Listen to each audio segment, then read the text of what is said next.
अभियोग शुणिबाकू नाराज पुलिस कहा पाई अछि नरसिंहपुर पुलिस बिल्डर आउ धनी मानक कामरे थाना बाबू बारंबार आसी थानार द्वारस्थ हेले सुद्धा अभियोग शुणुनाहांती नरसिंहपुर थानार अधिकारी देखंतु कौन कहउछंती अभियोगकारी। नरसिंहपुर थाना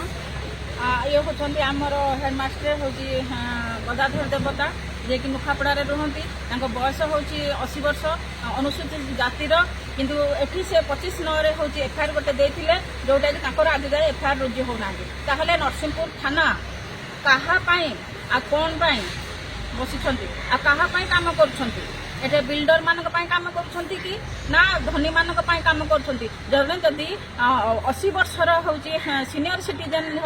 आसुछंती होची सहारा पाई ताहले सीनियर सिटीजन रो प्रोटेक्शन एक्ट जो अछि ता खुलम खुला होची नरसिंहपुर थाना उल्लंघन होची करछि तेणु यार प्रतिवाद रे जदि खान करो एफआईआर कॉपी दिया न जीवो एवं मो पर मध्ये असभ्य होची गाड़ी हेजी जदि मोर एफआईआर कॉपी न दिया जीवो ताहले आमे आसंता 10 तारिख रे